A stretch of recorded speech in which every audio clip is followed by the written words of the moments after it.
seja bem-vinda, seja bem-vindo. Qual a importância de se discutir abertamente a saúde mental na sociedade contemporânea? E em relação à doença de Alzheimer, qual o impacto que a conscientização sobre a doença pode ter no diagnóstico precoce e na qualidade de vida dos pacientes? E o uso da cannabis, apesar de polêmica, qual a eficácia da utilização de derivados da planta para cuidar de doenças neurológicas, incluindo o mal de Alzheimer? São alguns dos temas que a gente discute a partir de agora com o chefe do Departamento de Neurologia do Hospital Professor Edgar Santos, também conhecido como Hospital das Clínicas da Universidade Federal da Bahia, o médico neurologista Antônio Andrade, também autor do livro Memória e Demência, Desvendando o Labirinto do Cérebro. Nosso convidado, um prazer recebê-lo, seja bem-vindo. Tudo bom? É um prazer. Estamos aqui para justamente informar. E quando nós falamos que é o labirinto, é porque nós temos, o cérebro tem uma condição importante, né? Esse órgão, podia chamar maravilhoso, que você tem, através das suas conexões, das suas células, e suas funções cerebrais de fala, de linguagem, ou seja, da audição, da visão, do comportamento todo de um modo geral, você tem exatamente aquilo que a gente precisa diagnosticar e você não precisa de muita sofisticação, como o pessoal fica falando, precisa de tal exame, não. Como diz no interior, no arriar das malas você já dá o conhecimento da pessoa, não é isso? Deixa eu mostrar aqui o livro, ó, Memória e Demência, Desvendando o Labirinto do Cérebro. Nesse livro, o senhor aborda, entre outras questões, a conscientização sobre a doença de Alzheimer. Qual a importância, afinal, desse tema na sociedade? Como é que o senhor vê a atual atenção da população para essas questões? Na verdade, você sabe que existe uma série de doenças que envolve essa coisa ligada com a memória, né? E a memória é uma coisa importante, porque é uma função cerebral que norteia o homem. Você só existe porque você tem uma memória. E isso é uma condição importante. Eu sempre digo que é uma situação que você tem como se fosse um armazenamento, ou seja, para você ter uma boa memória, você precisa esquecer. Veja como é a coisa bem. E você tem um ponto interessante, você tem áreas cerebrais que é como se fosse comparada com um aeroporto, ou seja, o ponto de chegada e o ponto de saída. Quando você tem uma lembrança, ou seja, você toma um café pela manhã e eu imediatamente pergunto a você o que você comeu pela manhã. Você diz isso. Então, nesse simples pergunta, eu estou lhe examinando a entrada da informação, o armazenamento, o esquecimento e, ao mesmo tempo, você está como se fosse um backup. Você volta ao ponto de partida. Então, é semelhante a um computador mesmo, é um computador, não é? né? Mas o computador, eu sempre digo, a gente não pode comparar muito porque ele é binário. E ele é de 0 a 9. Então, isso é como a inteligência artificial. Você vai de um ponto para outro, mas na hora que você busca a afetividade, ele não tem. E o cérebro tem. Todas as ações, todas as funções, quando são avaliadas, tem que ter o componente afetivo. A linguagem é um ponto que hoje em dia, com os estudos modernos, era em torno de 52 áreas cerebrais, hoje nós estamos com 180, segundo a inteligência artificial. Mas é uma coisa que se discute muito. A gente está descobrindo um potencial maior do cérebro, é isso? Maior. E você sabe que, por isso, que aí vem a chamada neuroeducação. Veja como isso é interessante. Neuroeducação. Neuroeducação. Você tem que informar o indivíduo sem usar as telas, que agora você sabe que é o grande problema do mundo inteiro. As pessoas estão ficando mais doentes hoje, sim. Doenças mentais. Sim. Por quê? A doença mental, ou seja, a doença em si, porque a medicina está mudando. Ou seja, você tem uma medicina hoje suplementativa, que você tem que cuidar da alimentação, do bem-estar do indivíduo, das vitaminas, dos sais minerais e de toda uma estrutura para você colocar ele nesse meio de como conviver. Você pega pontos interessantes. Quando você pega a educação, hoje a Suécia proíbe você usar os artefatos Telas em sala de aula, telas por em sala exemplo. de aula. Por quê? Porque um francês estudou isso muito bem e mostrou que você fica numa tela de 2 anos e meio a 4 anos, em torno de 2 horas por dia. As pessoas estão ficando mais doentes Doente. mentais por causa desses dispositivos? E o cérebro tem uma coisa interessante. Se você dá aquele estímulo, só aquele estímulo, ele vai hipertrofiar, vamos dizer assim, ele vai lhe dar um limite naquilo. Ele não avança. É o que as telas provocam? É o que as telas provocam. É a mesma coisa que você tem. Hoje nós temos uma coisa de comportamental, que tudo isso é um assunto que a gente pode levar aqui a um período, um dia inteiro conversando sobre esse aspecto. Você pega o Japão. O Japão hoje se utiliza mais, o indivíduo, a partir dos 30 anos, ele não sabe abordar uma paquera. Ele não tem essa abordagem. E a relação disso, o que é que você observa? O grande problema.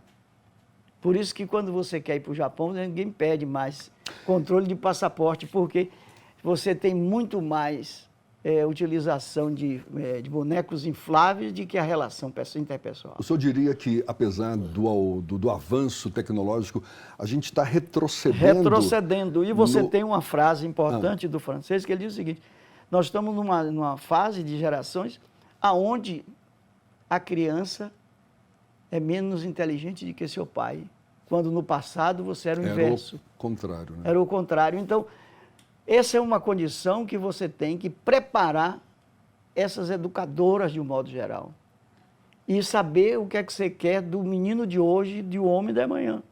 Agora, essas tecnologias vieram para ficar. A gente Sim. não tem perspectiva de que vão... mas elas vêm para ficar, mas elas vão ter que passar por um processo aí, entendeu? Que processo? Você vê um processo seletivo de melhor conforto. Se você não traz uma coisa para dar um conforto melhor ao ser humano e adaptar ele à sua vida psicossocial... Mas essas tecnologias nos são vendidas como ferramentas que nos oferecem esse conforto, não? Mas a ilusão é essa. Exato. A ilusão é essa, mas na verdade... Não são vendidas dessa forma, Se você pega uma coisa muito mais simples, você pega uma água. Eu pergunto aqui para todos aqueles que estão nos vendo e ouvindo a nossa conversa, quem é que toma uma água com pH acima de 7?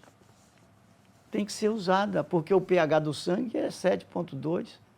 Se você usa sempre abaixo, você está envelhecendo. Você não está cumprindo a fisiologia. E como é que a gente acessa essa água de pH 7,2? Você vai ter que pagar um pouco mais caro. A água mineral, essa... Não, essa não. Essa aí, você pode olhar no rótulozinho do lado lá, que ela tem uma variação de 5 a 6 e pouco. Mas não foi sempre essa água que a gente teve Sim, disponível? mas essa é a informação coletiva. A comida que a gente come é uma comida ácida.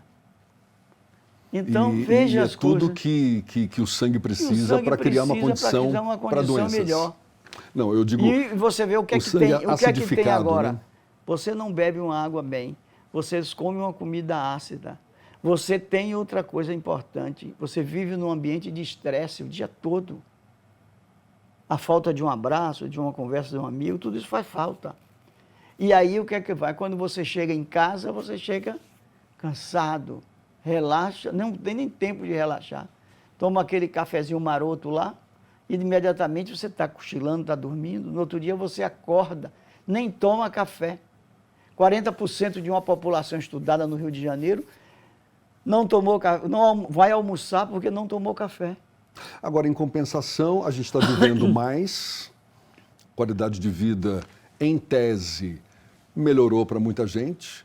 Inclusive, há quem diga que quem conseguir chegar aos 90, 100 anos... São poucos. São poucos. Tem as questões hereditárias que certamente vão impedir para muita gente, mas tendo qualidade de vida, estilos saudáveis de vida, as chances são maiores. Sim, são maiores, mas, digamos, se você tem...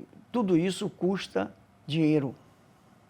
Então, para você ter uma condição de vida melhor, você tem que ter hábitos melhores. E o que a gente vê, como você falou muito apropriadamente aí, o cannabis. Você vê que é uma coisa que existe há mais de 30 anos, na era glacial já foi se descrito isso, o óleo, a folha.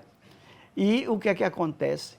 Hoje em dia você teve, foi início há 5 anos atrás, a gente tinha um controle das epilepsias em torno de 43% das epilepsias ditas de difícil controle, que você não tinha controle medicamentoso. E ela transformou isso em menos de 5 anos para quase 80% de controle. O que é isso? O senhor está citando a cannabis. A A cannabis cannabis está no olho do furacão, aí, tem uma polêmica muito grande em torno dela. Mas o que nós precisamos é o melhor entendimento, o melhor estudo. E eu estou com o propósito de chamar, o primeiro curso que eu vou fazer, eu vou dar o curso de 5 horas, primeiro para os jornalistas, depois para o pessoal jurídico, que a gente tem que se desmistificar isso. Porque você tem que ter uma informação, não é você dizer, não, é cannabis. Não, existem várias formas. Então vamos lá, desmistificar o que exatamente? Porque a cannabis é uma planta cujo consumo ainda é vedado, não é verdade? Isso. Hoje aqui no Brasil a gente sabe que tem países que já liberaram para seja uso recreativo, propósitos medicinais e tudo mais. Mas ao mesmo tempo aqui no Brasil já se pode importar produtos derivados da cannabis para determinadas patologias e tudo mais, mas ao mesmo tempo se proíbe a plantação, não é? O cultivo da planta em casa para fins medicinais. Existe uma hipocrisia aí na sua avaliação? Sim, eu acho que a gente tem que ver o seguinte, se você tem uma planta que já está provada cientificamente, que você melhora condições clínicas, ora, você tem o pessoal de dor de fibromialgia, estão curando, estão se curando aí. E você tem um entendimento melhor, porque saber que uma planta daquela, ela tem 545 substâncias. Dessas 545 substâncias, em torno de 120 são os chamados fitocannabinoides. E nós não conhecemos todos os fitocannabinoides. E o importante na cannabis é o seguinte, você tem o terpeno, flavonoide, esteroides, a gente tem uma série de substâncias que militam ali. Ou seja, que faz essa coisa. Então, o que é que se tem hoje? Aquilo que se você tá colocado para o povo de um modo geral, é caro e é isolado. Fumar cannabis ou fumar maconha pode provocar o mesmo efeito do que, por exemplo, o canabidiol, uma das substâncias que tem sido... A primeira substância que tem é o canabidiol. Tem sido divulgada. Mas, na verdade, você não pode... O fumo é diferente. Você seja inteligente. Todo dia eu digo isso. Não sou contra nem a favor. Mas você vai pela razão científica. O que é isso? Você vai pegar uma planta que tem 545 substâncias. Só tem de medicinal em torno de 120 substâncias. O resto é metais pesados, é fungo, é bactéria, tudo isso. Por isso que você tem os efeitos. Quando você fuma o seu baseado, famoso baseado, então dá esse barato. Você tem uma série de situações. E nós estamos falando de uma substância que é remédio. Você tem remédio. E o maior anti-inflamatório existente, até hoje descrito, é o CBG. CBG, que é um componente da cannabis. Então, veja como nós somos ricos na descoberta. Você tem coisas que tem os analgésicos, de modo geral, o CBN, você tem tudo isso. Você usa, mesmo isolado, você melhora da ansiedade, da angústia. Você pega um indivíduo altamente angustiado e bota 5 gotinhas dele na língua e pode contar no relógio de 5 a 10 minutos, ele está uma beleza. Entendeu? Agora, o que justifica a utilização de derivados da cannabis para amenizar os efeitos de doenças neurológicas, inclusive o mal de Alzheimer está incluído? O mal de Alzheimer. Você tem o seguinte, o cannabis ele adora cérebro de velho, porque ele aumenta a situação das sinapses, ele aumenta as sinapses, aumenta a função do neurônio, tudo isso. Mas, ao mesmo tempo, a gente não ouve falar que a cannabis provoca, a partir de um uso muito prolongado, estou falando mais de quem consome fumando. Olha, veja o seguinte... Afetando a qualidade da memória, coisa do gênero. Mas, na verdade, é o seguinte, quando você vê esses trabalhos, que utilizaram, como tem um primeiro na Suécia, que foi feito na Suécia, há mais ou menos uns 10 a 12 anos, isso era cannabis. Você usava cannabis, você não sabia de onde vinha isso. Por exemplo, vamos dar um exemplo para a população ficar sabendo. Se você usa um cannabis da periferia de uma cidade, aquele cannabis vem cheio de THC, que é o fator estimulante, que é a substância estimulante. Por quê? Devido ao que é que se estudou isso? devido ao ferro da terra. O lixo que nós temos é muito rico em ferro. Então veja como tem coisas importantíssimas que você pode enviar. E chamar essa juventude, mudar essas leis, entendeu?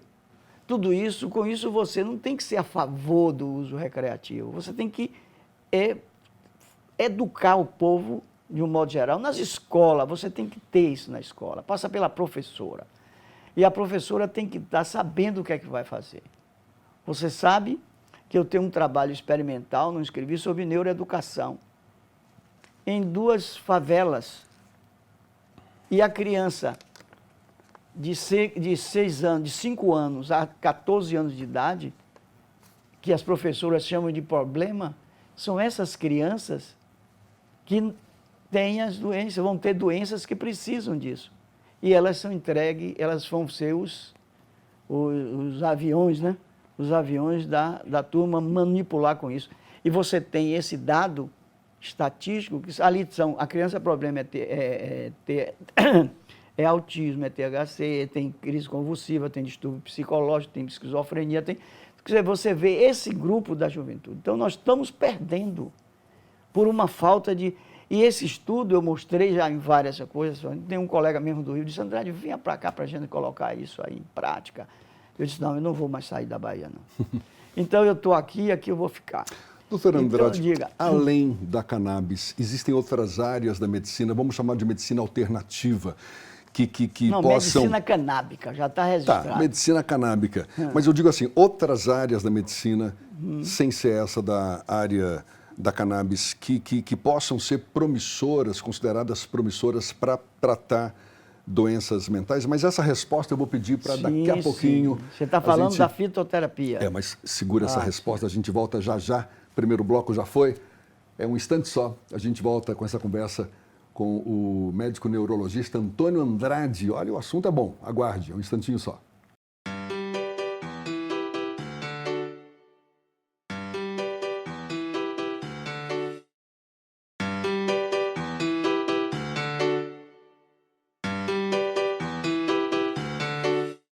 Já estamos de volta, nosso convidado, o médico neurologista Antônio Andrade. A gente falava da medicina canábica. E antes, eu deixei aquela pergunta suspensa no ar, quais outras áreas da medicina que poderiam... Está também se utilizando. Exato, e eu digo assim, uma abordagem mais alternativa. Mas antes de entrar nesse mérito, ainda falando sobre a medicina canábica, e a gente estava falando muito da doença de Alzheimer, mas... Esses derivados da cannabis, o canabidiol e outros, THC e tudo mais, CBN, podem ser utilizados em quais doenças, além da doença de Alzheimer? Olha, a medicina canábica, você trata desde a doença da pele, as doenças, o câncer. O câncer, hoje em dia, ele foi iniciado para você melhorar os sintomas da quimio e da radioterapia, e hoje se viu que ele tem uma ação que ele bloqueia a angiogênese, ou seja, a produção de vasos anômalos que tem, inibindo o cálcio e bloqueando um efeito mais do ponto de vista médio da caspase. Então, o pessoal da oncologia tem que saber disso. E quando eles tomam por surpresa, eu tenho aqui no meu celular, eu mostro, tem vários pacientes controlados. Agora, um remédio ainda muito caro, né? A nossa realidade, para a nossa realidade, a gente que vive nesse salário mínimo aí, fica muito difícil uma pessoa de baixa renda, que é quem mais necessita, fazer um tratamento com o canabidiol. A gente vê muitas vezes a polícia apreendendo aí toneladas de maconha. Se nós um produto que poderia ser utilizado... Se a gente tivesse vontade de governo, produzia uma fábrica de verdade e aproveitava tudo isso. E nós íamos ser o grande laboratório fazendo estudo genético. Daqui um dia você ia ter cannabis geneticamente estabelecida, com todos os poderes que ela tem. Mas a gente está caminhando para isso, não? Porque a própria expressão sim, mas a gente caminha muito lento. Canábica, ela é relativamente recente. Recente. Ou seja, de pouco tempo para cá que já surgiu uma conscientização maior e você vê, hoje nós já temos a Sociedade Brasileira de Estudo da Cannabis, que nós fundamos, eu sou parte dela em São Paulo, já editou um tratado, tem um tratado de cannabis hoje em dia. Tem uma revista de cannabis. Então, o Brasil está andando. Agora, aquela coisa ainda muito acanhada. Agora, como o senhor disse, a cannabis, ela já existe e é utilizada há muitos anos, há muitos anos, milhares de anos, inclusive para fins terapêuticos. Para fins terapêuticos. Porque essa capacidade de isolar um dos componentes da cannabis precisa de tecnologia, ou seja, lá atrás, lá nos primórdios, como é que era utilizada a maconha? Lá atrás você fazia quando os escravos veio para o Brasil trazendo, foi ele que trouxe e os índios muito bem aproveitaram. Fazia o fumo, você tinha uma cannabis muito bem feita, com a terra muito estruturada, ou seja, ainda virgem, vamos chamar assim, e você fazia os seus chás, tomava os seus chás para suas dores de barriga, para seu reumatismo, para uma série de condições importantes que você tem. Hoje nós tratamos desde a endometriose até o câncer de mama. Só é você saber manipular isso e estudar. Agora você é como quem vai prescrever tem que ter um conhecimento básico de fitoterapia e se enveredar por esse ramo, sem desprezar a medicina. Você utiliza. Eu me lembro muito bem, há muitos anos atrás, eu luto com isso há muitos anos, porque eu, com 12, 14 anos, eu receitava, como ainda receito muito, se você não quiser tomar o remédio, eu lhe dou as plantas. Que a gente pode usar desde o manjericão até o chá de boldo. Entendeu? Mostrando a você que você não é isso. É como você vê uma coisa muito simples que a população tem aí, o famoso chá de abacate. Então, você entope uma panela de folhas de abacate e bota água naquilo. Tem o caroço do abacate também, bota não é? também. Que é anti-inflamatório. Inflamatório. E o que é que acontece? Depois você toma aquelas garrafadas, isso está errado, porque você causa problema de cirrose, essa coisa toda. Se você botar em cada litro de água 4 folhinhas, você tem um remédio, isso é um remédio. Então, você melhora a diurese do indivíduo. Ou seja, Quer dizer, melhora... na verdade, conhecimento a gente tem, não é? E conhecimento acumulado ao longo dos anos. E você só estudar isso. Mas que às vezes esbarra também no preconceito, no poder da indústria farmacêutica, que muitas vezes, vamos dizer, boicota esse tipo de terapia. Você quer ver uma coisa? Eles podem ser adquiridas na esquina, não é verdade? Hoje você tem as medicações tranquilizantes, não precisa mais, o cannabis resolve a parada. Agora, voltando àquela pergunta que ficou suspensa no bloco anterior, quais outras áreas da medicina, e vamos chamar de medicina alternativa? Estava falando aonde muito tem inflamação, presta atenção. Que possa ser utilizada, outras áreas que utilizam técnicas ou terapias alternativas para o cuidado de doenças mentais. Você sabe o seguinte, olha, aonde tem inflamação, a cannabis tem espaço. Então, você só envelhece, e nós só envelhecemos, não morremos, por causa do processo inflamatório. Então, se você olhar a medicina tradicional e observar os prêmios, o prêmio Nobel, nos últimos 5, 6 anos, você vai ver que só dá para o telômero. O que é isso? Telometria. Você vai estudar o processo do envelhecimento, isso é dado por quê? Do processo inflamatório. Então, o cannabis entra aí seguro. E, do ponto de vista mental, é uma coisa interessante. Eu vou citar um exemplo aqui. Eu tenho 2 pacientes esquizofrênicos, gêmeos. E eles, todo mundo a questionamento, o psiquiatra dele ficou meio aborrecido comigo, isso tem uns 3 antes da pandemia. E eles vieram, um é professor de filosofia, e o outro, que sabe que o paciente esquizofrênico é inteligente demais, e o outro era um diretor de uma firma no Polo. Eu não sabia, paciente esquizofrênico é inteligente demais, Esquizofrênico é inteligente, eles dois são... O que acontece? Eu disse a ele, chamei a mãe é uma mulher muito decidida, sofredora e tal, chegou e disse, não, eu digo, vamos fazer isso aqui. Eu fui ver na literatura essa coisa toda e tinha lá uns tratamentos bem feitos do pessoal da Jamaica, que usava. E aí nós começamos a utilizar isso. Sabe o que acontece?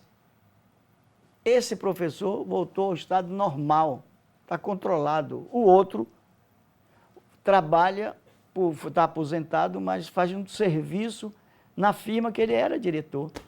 E esse camarada tem pós-graduação nos Estados Unidos, em administração de empresa. Preste atenção. E aí é que vem o caso. Quando eles não podiam comprar medicação, eles ficavam diminuindo a dose. Eu digo, eu tomava, doutor, estou tomando 30, 15, 15.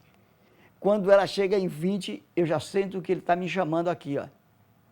Você vê as alucinações dele, auditiva, eu já vejo vulto, eu vejo pessoas me perseguindo. Quer dizer, esse ponto da esquizofrenia, da fisiopatologia, chama-se psicopatologia, melhora. Quer dizer, esse é um caso, mas a mãe não quer que ele diga isso, filmar, porque essas coisas, essas avaliações de caso a caso, é que a medicina cresce. Pois é, o senhor está destacando aí a importância da cannabis, dessa abordagem mais alternativa para cuidar de doenças mentais. Isso significa que a abordagem dada pela medicina convencional, tradicional, é equivocada? Você tem o seguinte, você tem a depressão, vamos aqui para a depressão e vamos para outra fitoterapia. Ayahuasca, que é uma religião, tem todo, produzido pela chacrona, pela mariria, chacrona. Que é um cipó. Que é o cipó com uma planta. Com uma planta. E aí você tem das microdoses dela hoje. Os antidepressivos só melhoram em torno de 40%. A farmacologia, a psicofarmacologia, como é chamada. E a ayahuasca dá 85% a 90%. Tanto assim que a Austrália liberou, está liberado para tratar. Aqui no Brasil é liberado o consumo. Sim, você já tem, mas aqui mas é mais um aspecto mais religioso. Né? Mais religioso. Então, você tem lá já como terapêutica médica. E os Estados Unidos estão correndo atrás. Você quer ver uma coisa? Os dependentes químicos. É um trabalho muito bem feito do Colorado. O pessoal passou a usar, quem passou a usar cannabis organizado, tudo direitinho, deixaram de suicidar e saíram das drogas 35%. Mas sem a cannabis, existem alternativas, existem tratamentos eficazes? Eficazes tem. Também? Tem. Por exemplo? A ayahuasca. Mas que não é utilizada como tratamento aqui no Brasil, por exemplo. Sim, mas essa coisa, como a cannabis, é usada restrito. Você já pensou se você colocar aqui agora 1,5 da população tem epilepsia, então, mas multiplique isso, quantos precisam tomar remédio? Então, os remédios que existem por aí, disponibilizados aí pelas farmácias, por exemplo, para depressão, para problemas de memória, enfim, para insônia, são paliativos, são remédios que, na verdade, estão buscando muito mais contornar o efeito do que a causa. E, na maioria das vezes, você sabe que existe uma certa dependência, coisa que a cannabis não dá. A cannabis medicinal não dá dependência e não mata ninguém até hoje. Ninguém nunca morreu de uso da cannabis medicinal. O senhor está falando dos derivados da cannabis, não do consumo fumando a cannabis. Nós não estamos falando aqui de fumar cannabis. Recreativo. Recreativo não é a nossa conversa aqui. Nós estamos falando da medicina mesmo, que a gente precisa se reestruturar.